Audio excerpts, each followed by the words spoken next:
Michael's phone, the one he's using during the Ludendorff bank job, is made by a fictional company called Cell Tower. Now, take one look at that phone and it is, without question, a knockoff Nokia brick. Brick shape, questionable build quality, probably survived a nuclear blast, but can't get signal indoors. The thing is, Cell Tower was apparently relevant enough in the 2000s to have an actual building in Little Seoul, and that building is still standing in the modern day, even though nobody actually uses the brand anymore. Nobody uses their phones. The company has presumably faded into nothing, and yet the building's just sitting there with the old banners still hanging. Open for business, maybe. Presumably employing somebody. I love that.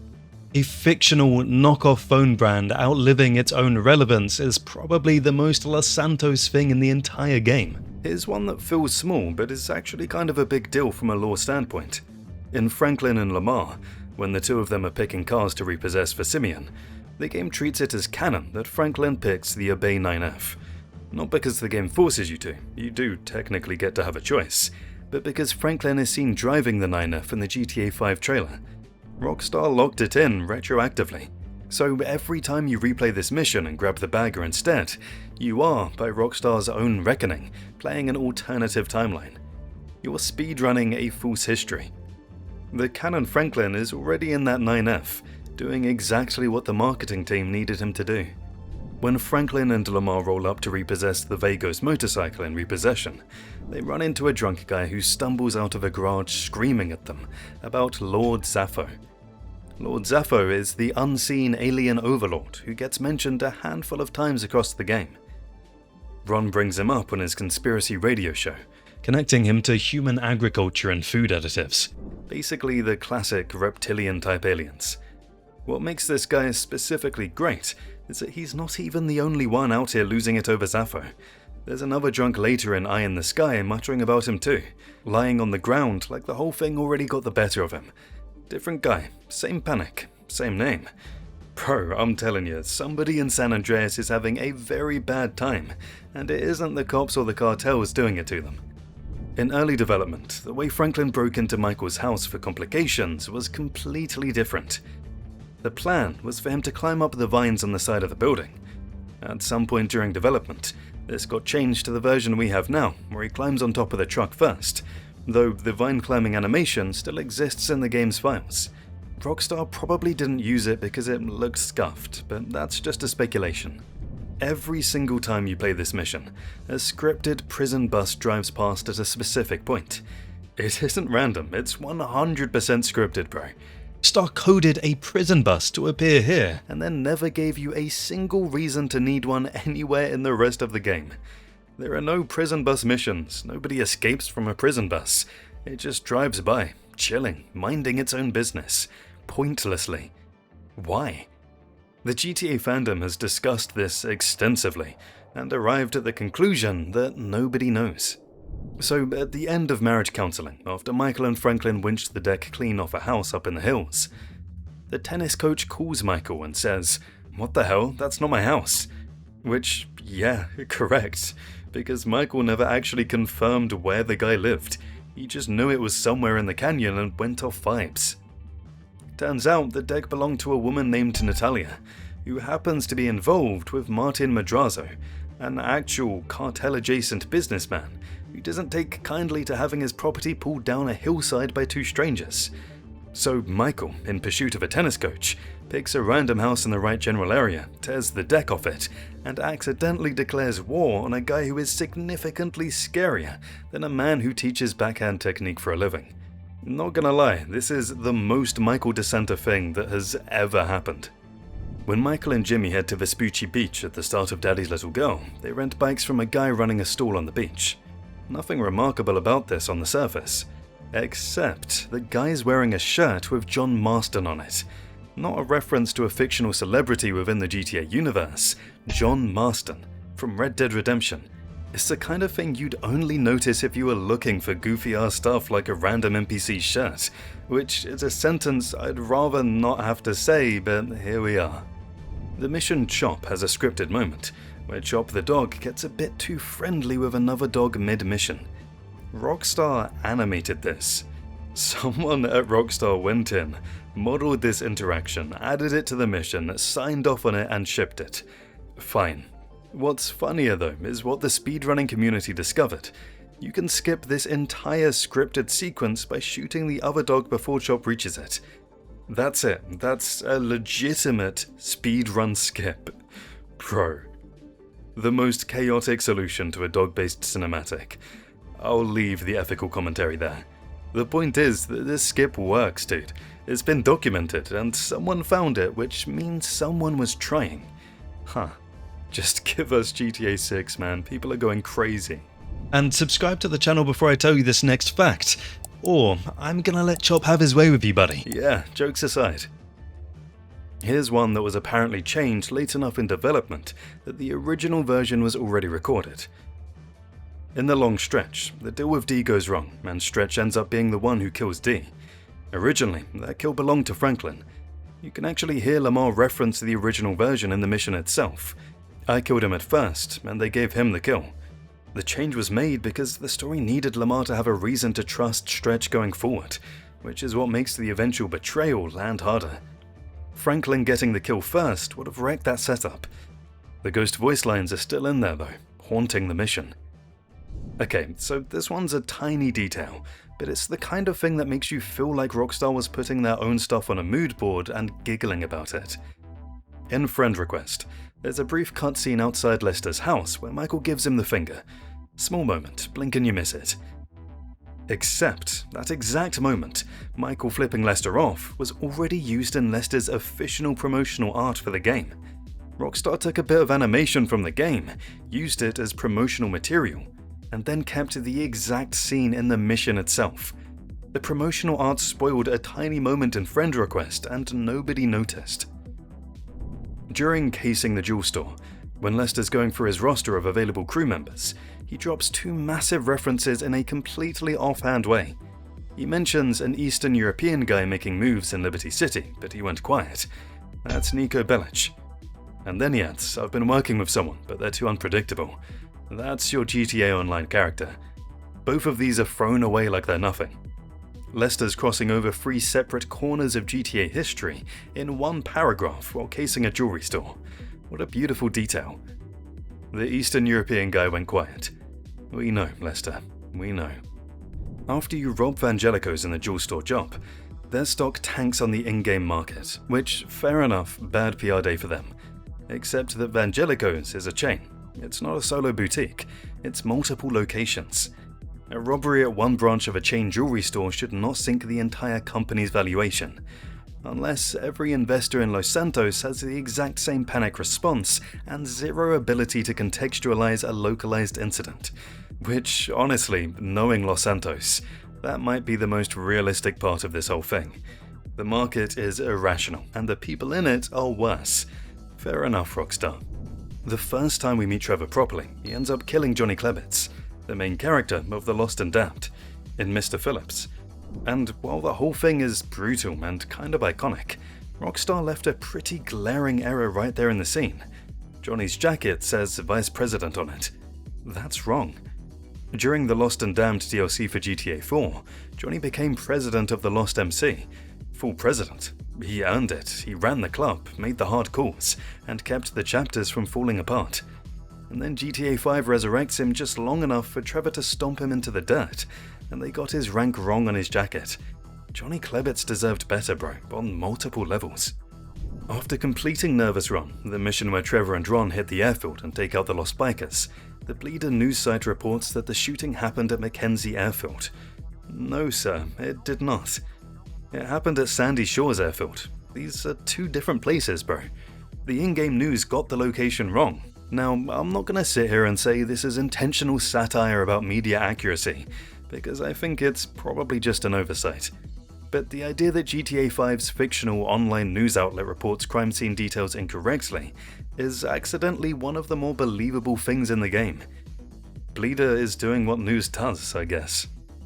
At the start of Trevor Phillips Industries, there's a bar fight that Trevor breaks up by smashing someone's head, because he's Trevor. The guy who loses that fight, the one getting his head caved in, is actually Joseph, an NPC who appears in the Civil Border Patrol side missions later in the game. He has a whole separate arc in those missions, and his story begins with Trevor breaking his face in a bar. The game doesn't draw attention to this at all. Joseph just shows up in Trevor's world twice, and the second time is considerably better for him than the first. At the end of Crystal Maze, Trevor burns down the O'Neill brothers' farmhouse and the whole compound goes up. You just watched it happen. Explosions, fire, the whole deal. Go back after the mission, the farm is completely there. Pristine. Every building is standing, the grass is fine, bro. Nothing happened. This is a persistent world damage issue, and GTA 5 does it in a handful of places, but Crystal Maze is the most egregious example because the destruction is so dramatic and so explicitly the point of the mission. You lit the place up. The game watched you do it, and then it rebuilt everything while you were looking away. Nice. There's a moment in Friends Reunited where Trevor pulls over on the highway on his way into Los Santos and just stands on the side of the road looking out at the city skyline, thinking about Michael. It's one of the better moments in the game, and the 2013 Good Game Awards agreed. That scene was nominated for Most Memorable Moment. A single cutscene in a GTA game got nominated for an award at a gaming ceremony. Trevor is standing on a highway shoulder, staring at a city he's been away from, still going. That scene did work, it earned the nomination. In Fame or Shame, before Trevor crashes the audition, Michael is with the yoga instructor Fabian and says, "Nah, Michael, go fuck yourself, Michael." That line was improvised. Ned Luke, who voices Michael, threw it in while filming as a jab to his own wife, who is, in real life, a yoga instructor. His actual words about it were that he just loved saying namaste and then, "Yeah, Nama, go fuck yourself." Not because he means it towards her, he says. He loves his wife, she's amazing. But the line made it in, and it's now one of the most quoted Michael moments in the game. Ned Luke's marriage produced one of GTA 5's best throwaway lines.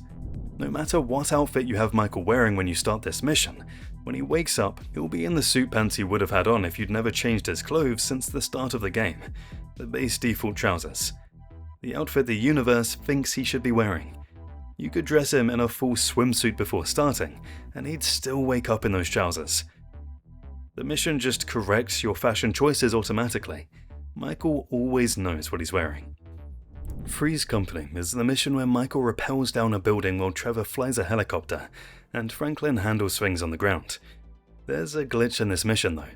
If you're playing as Michael while he's rappelling and you keep firing the AP pistol, you can start flying backwards. Not just swinging on the rope, actually moving backwards through the air. Keep going and you can fly through the building itself. There's no clip boundary. You just pass through walls. The rope physics meet the gun recoil and produce a man going backwards through architecture. It shouldn't work. It absolutely works. Trevor is extracting information from Mr. K using a set of tools and a very unpleasant amount of time. And the whole thing was controversial enough that it was banned from the Japanese release of GTA 5. The entire mission was pulled. Japan got a version of GTA 5 without by the book in it at all. A game that contains a massive amount of violence across its runtime, and this specific mission was the one that crossed the line for the Japanese ratings board. The waterboarding, the pliers, the car battery. Somewhere a ratings committee sat down and made a call. I respect the specificity of that. At the end of scouting the port, after Trevor, Wade and Floyd scope out the docks, there's an optional phone call you can make that most people completely miss. If you call the hospital while playing as Trevor, you find out that Lester is in there being treated for spinal problems, which is why he's not available to help plan the Merryweather heist. It gives you an actual in-world reason for his absence, delivered entirely through an optional side call that Trevor makes while presumably standing on a dock, smelling like meth and anxiety. The hospital receptionist just tells him he's going for a bit of a rough patch. The Merryweather heist gives you two ways to approach it, the freighter method and the offshore method. And which one is canonical? The freighter one. According to the trailer, Rockstar showed the freighter version in marketing material, which means that's the version that actually happened in the GTA 5 universe, regardless of which option you personally chose. The offshore method, the one with the cargo bomb and underwater device, is apparently an alternate timeline you slid into. Whether that changes how you feel about your Merryweather heist is a personal matter, but canon is canon. Trevor was on that freighter, officially. The TV show playing when Michael is sitting on the couch at the beginning of the mission was originally from LA Noire, another Rockstar game. They pulled footage from an entirely different game and used it as background television in this one. LA Noire's in-game film clips showed up as Michael's couch programming. This is the kind of cross-game content that would have a Reddit thread going for weeks, if anyone had noticed at the time.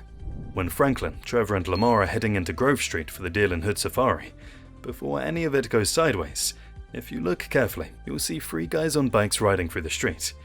3 guys, on bikes, cruising through Grove Street. This is a direct reference to the opening mission of GTA San Andreas, where CJ returns to Grove Street and gets jumped into a bike chase with Ryder and Sweet. Same street, same setup, 3 people on bikes. Rockstar brought it back and didn't say a word about it. It's just there if you know what you're looking at, tucked into a mission that's otherwise about to get extremely violent. The slow-motion sequence in Blitzplay, where Franklin rams the armored truck with a tow truck, is not something Rockstar invented. It's a direct nod to the 1995 Michael Mann film Heat, where a near-identical sequence plays out. Vehicles used to intercept an armored car, slow motion, urban setting, chaos. Heat is one of the most referenced heist films in video game history, and GTA 5 has the good taste to not pretend it wasn't looking. The Blitzplay sequence is practically a recreation of that scene. If you've seen Heat, you feel it immediately. During I Fought the Law, Trevor and his crew are running from the cops after stealing police cars. In early development, Trevor was meant to throw one of the cop drivers off a bridge, not leave them on the road. This was changed at some point, but the evidence that it existed is still sitting in the game. An in-game bleater post that appears after the mission references this version of events. The bleater is reporting on a version of the mission that didn't make it into the final game. The post describing the bridge incident is just out there in the game's social feed, describing something you didn't do, because you couldn't. Rockstar's cut content leaked into the fiction. Eye in the Sky has 2 separate things going on. At the start of the mission, Trevor absolutely loses his mind at the LSPD pilot for racially profiling Franklin after he gets scanned from the helicopter. Trevor, of all people, is doing a civil liberties intervention from inside a stolen helicopter. It's very him. And then, if you switch to Trevor right as the mission finishes, he can be seen piloting the chopper and says, "I hope it was a soft landing." The scene of Trevor shoving the pilot out can't be seen in-game, but it is in the trailer, so the game confirms it happened without showing you that it happened. In Mr. Richards, when Michael shows up at the club to drag Rocco back to the studio, you can overhear 2 workers talking about how Rocco has been suggesting they burn the club down for insurance money. It's a direct callback to the Ballad of Gay Tony DLC, where Rocco Pelosi proposed the exact same thing: burn the club Hercules and collect the insurance. Same scheme, different venue, same Rocco. He has one move and he keeps running it. Bringing him back in GTA 5 with the same angle intact is a specific piece of continuity that only lands if you played Gay Tony. Is absolutely worth going back for, bro. The mission name Caida Libre translates to freefall in Spanish, which is obviously appropriate because you're shooting a plane out of the sky. But there's an extra layer. Freefall was also a mission in GTA San Andreas, and it featured a very similar plane sequence to the one in GTA 5. Rockstar named the callback after what it was calling back to, and then translated it into Spanish, so only people paying close attention would catch the connection. Love that energy. Deep Inside is the mission where Franklin steals the JB700 from the movie studio. But if you explore the studio before triggering the heist, you can find 2 actors on set filming a scene for a movie called Meltdown, the film that Michael eventually helps produce later in the story. The scene they're filming on the green screen in Deep Inside is the exact same scene you see in the finished film when Meltdown premieres. Rockstar built both versions, the on-set production and the final cut, and connected them so that if you went back and looked, you'd recognize it. Nobody asked for that level of detail. They did it anyway. Minor Turbulence is Trevor taking on a military cargo plane mid-flight and fighting through it. It's almost a direct copy of the mission Stowaway from GTA San Andreas, beat for beat. CJ enters a plane from the ramp at the back, takes out all the guards, and then escapes while the plane is going down. Minor Turbulence does every single one of those things. Same structure, same staging. Rockstar just rebuilt it with Trevor instead of CJ. Stowaway is one of the more fun missions in San Andreas, so I'm not mad they brought it back. It's just funny that they rebuilt it this faithfully without making it a thing. The Paletto score setup cutscene has a notable discrepancy between the game and the trailer. When Michael is in the diner saying, "A few weeks ago I was happily retired, sulking by my swimming pool." The final game has him in there with Trevor. In the trailer that Rockstar released before launch, Franklin was sitting right there too. He was present in the scene. Somewhere between trailer and release, Franklin got cut from this moment, and nobody really knows why. Maybe story restructuring, maybe spoiler prevention, maybe someone just changed their mind. I don't know. The trailer exists though, and Franklin's in it, sitting in that diner as though he belongs there. Predator is the mission where Michael uses a thermal scope from a helicopter to take out the O'Neill brothers in the forest, while Trevor and Franklin chase them on the ground. Most people know the Sasquatch Easter egg. You can spot a heat signature that looks like Bigfoot in the trees. What fewer people know is the bonus detail. After the last O'Neill brother is caught, he says, "I'm the last of my kind." That's the exact same line that the actual Sasquatch says when you find him at the very end of the campaign. The O'Neill brother is quoting Sasquatch in the mission where Sasquatch is visible in the forest. It's a double Easter egg hidden inside a single mission. In early development, the crew was supposed to escape from the police using a tank instead of the bulldozer. A full military tank rolling through Palito Bay as the getaway vehicle. That was the plan at some point in development, and someone said, "Nah, let's just use a bulldozer instead." I want to say the bulldozer is a better call. I mean, it's pretty badass. Tanks have appeared in GTA before, and the bulldozer has more comedic weight too.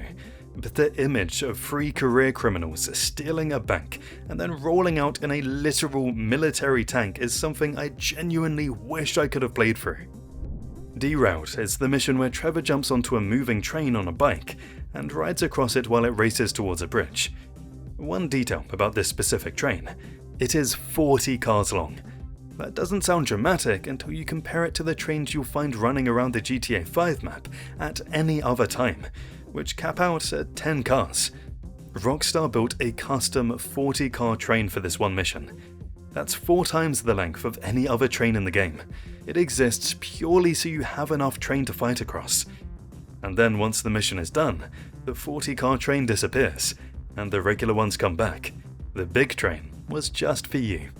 Monkey Business is the Humane Labs raid where Michael, Trevor and the FIB team go in and extract a bioweapon. If you play the beginning of this mission non-lethally, which the game technically allows, keeping scientists alive and using stealth, you'd expect the news to reflect that. The scientists are fine, nobody died. And yet, no matter what you do, the local news will still report that multiple scientists were killed during the raid. The news coverage is hard-coded to describe a lethal mission, regardless of how you played it. Your restraint is legally invisible. The game decided what happened, and the media agree. Hang 10 is the mission where Trevor evicts Floyd and Deborah from the apartment in a way that the game fades to black. After this, Trevor relocates the vanilla unicorn. Standard stuff. Here's the thing though. If Michael or Franklin go back to Floyd and Deborah's apartment after Hang 10 and start shooting it up, Trevor will call you furious. He'll personally call you to complain that you're shooting up his former home. He doesn't live there anymore, he chose to leave. Whatever happened in there was his doing, and yet if you disturb the apartment, Trevor will ring you from his strip club, offended on behalf of a place he destroyed. In Bury the Hatchet, Michael drives through Ludendorff in North Yankton to find Trevor. And at one point, he passes the Ludendorff sign, the same sign the getaway driver was hiding behind during the prologue. You can see it clearly, and here's what makes it stick. The tyre marks from the getaway car are still in the road, still there, in the snow, after all this time. Rockstar put the tyre marks in the prologue, built the same location into Bury the Hatchet, and made sure those marks were still visible when Michael drives past. That's the kind of continuity detail that makes you stop and go back to check. Pac-Man is the mission where Franklin, Trevor and Lamar transport cars for Devin Weston to a cargo plane. During the drive, the 3 of them have a conversation about how far the journey is, and in that dialogue it's confirmed that the drive from Los Santos to Palito Bay canonically takes about 4 hours in universe. 4 hours. Trevor at some point says, "How far is this thing? About 4 hours." And everyone in the conversation accepts it as true. Los Santos to Palito Bay, 4 hours. The geography of that game is doing something very interesting.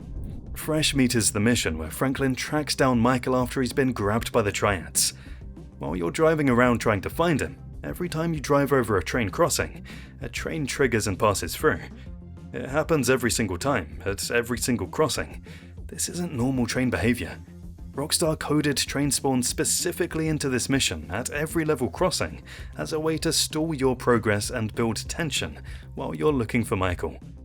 You're being artificially slowed down by scripted trains. The trains are a pacing tool. The trains are doing narrative work. In cleaning out the bureau, there's a sequence involving the janitor's apartment that you use as part of the FIB infiltration setup. Inside the apartment, there's a calendar on the wall with a date clearly marked, September 17th, 2013. That's the exact release date of GTA 5. Rockstar hid the game's own launch date inside a mission in the game itself. The janitor's calendar is marking the day GTA 5 came out.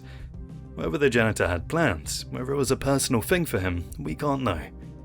What we know is that someone at Rockstar thought it would be funny to put the release date in the game, and they were right, for real. The Bureau raid gives you 2 approach options, ground assault or roof entry. If you go in via the roof, at one point, you hack a computer terminal, and flies start cycling across the screen. If you pause and look at those flies frame by frame, and someone did, they're just 11 flies looping on repeat. Rockstar created 11 prop files for a computer screen that scrolls too fast for anyone to read them in real time, and then looped those same 11 files instead of making more. The solution to how many fake FIB files do we need on this screen was apparently 11. Loop them. Nobody will check. Well, someone like me checked. During the wrap-up, Trevor shows up to rescue Michael from a Merryweather attack, and in the chaos, a helicopter gets shot down and crashes into a fountain. Standard GTA chaos.